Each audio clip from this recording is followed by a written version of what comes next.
many parts of the huge house. Often she is seen carrying a candelabra of lighted white candles.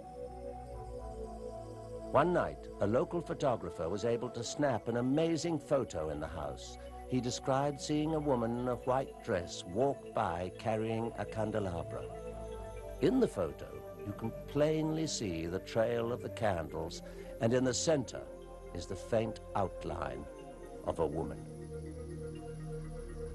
Several other people have had first-hand experiences with the Orontia ghost. En una ocasión venía yo caminando por la calle que está frente al alto de los Orantia. One time I was walking along the street down by the Orantia house. All of a sudden I glanced over and I saw a woman on the balcony. I recognized her. It was Adelaide Orantia.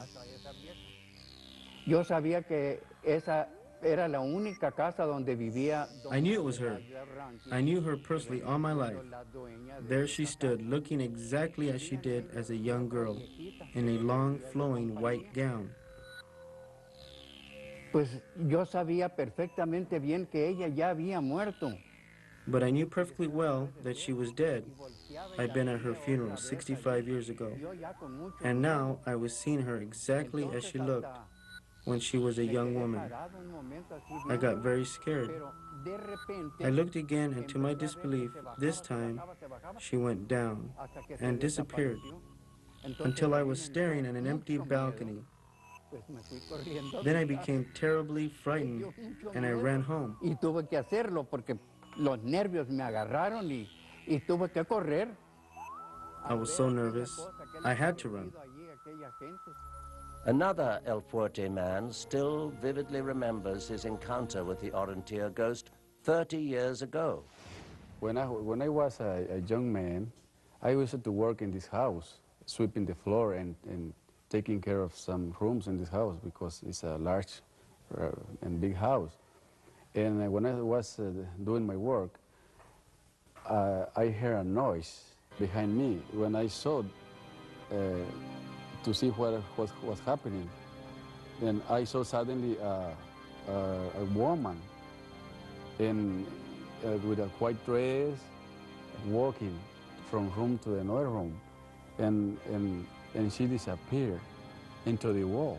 And I was very afraid, and I go very nervous outside of the house, running away because I really was very afraid.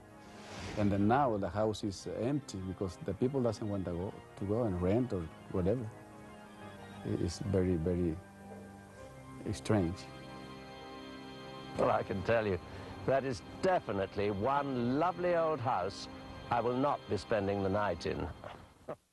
Family in Texas experienced one of the most bizarre and troubling cases of poltergeist activity when they learned their dream home was built over an undisclosed graveyard, and the nightmare began.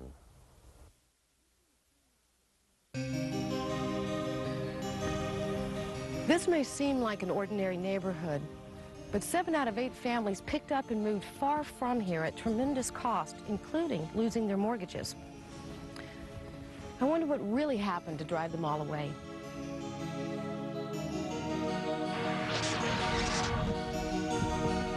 The box office hit Poltergeist tells the story of a terror-stricken family whose home was built on top of an undisclosed graveyard. Good horror fiction? Not necessarily.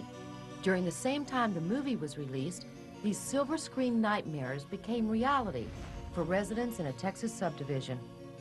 Their story began in 1981 when Ben and Jean Williams moved into their dream home, a newly constructed house in this brand new subdivision.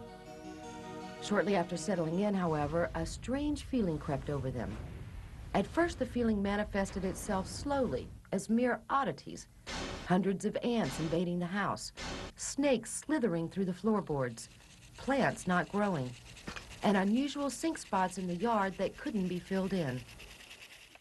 Then other things began. Toilets flushing on their own, the garage door opening and closing by itself, unexplained noises and images, none of which had a logical explanation. At first, neither Jean nor Bill talked about what was happening or what could be causing it, although each had their own private thoughts. Thoughts that frightened and bewildered them. once too bizarre to even contemplate. It was as if their house were taking on a life of its own. Run by what? Ghosts? But why? How? Houses built in the Newport subdivision were built on what was once Macnee family land. The McKinneys are no longer living, but at one time they were wealthy landowners with a huge plantation and countless slaves.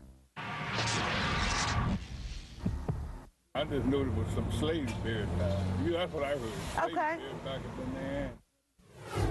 We spoke with Freddie Eagleton, the oldest living resident of Barrett Station. Yeah, I've been here all my life. He confirmed there were no grave markers in that area. The place was owned by Will McKinney, and he let,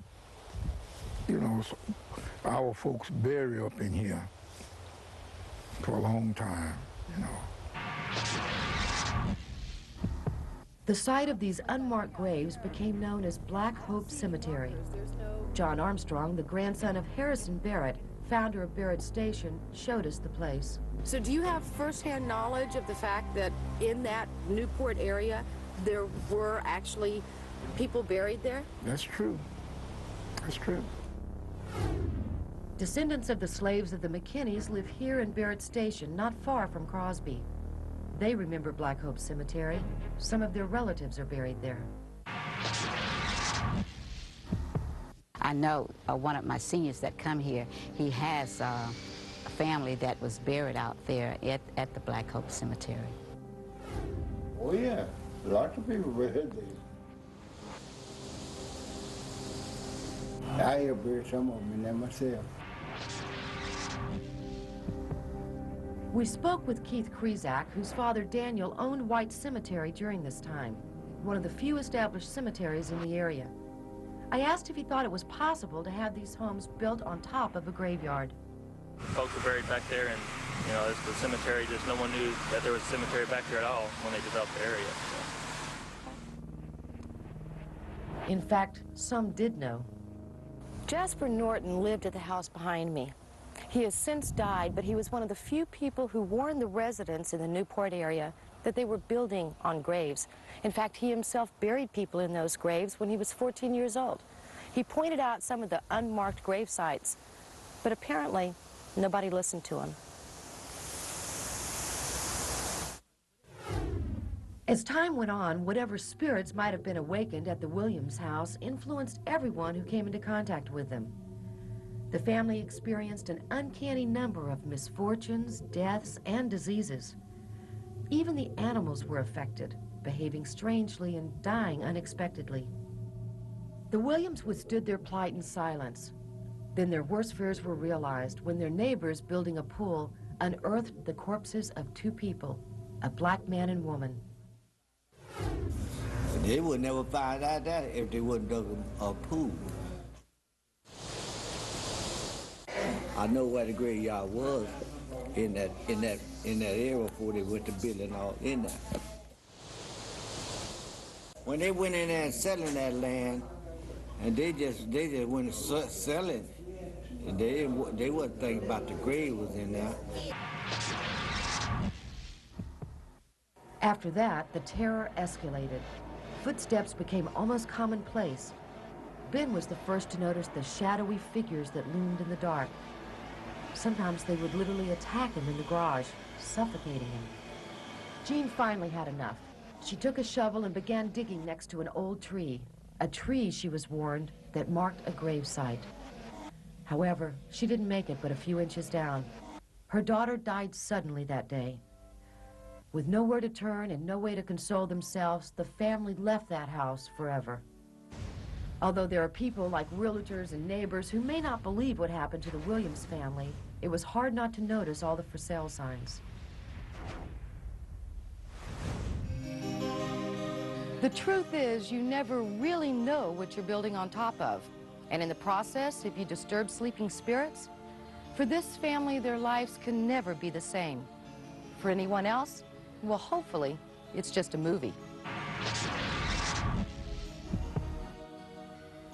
This experience really hit the Williams hard, so much so they wrote a book to document their nightmare. and they firmly believe they weren't the only ones, that there are similar cases of poltergeist phenomenon. They encourage anyone with such experiences to write them in Montana.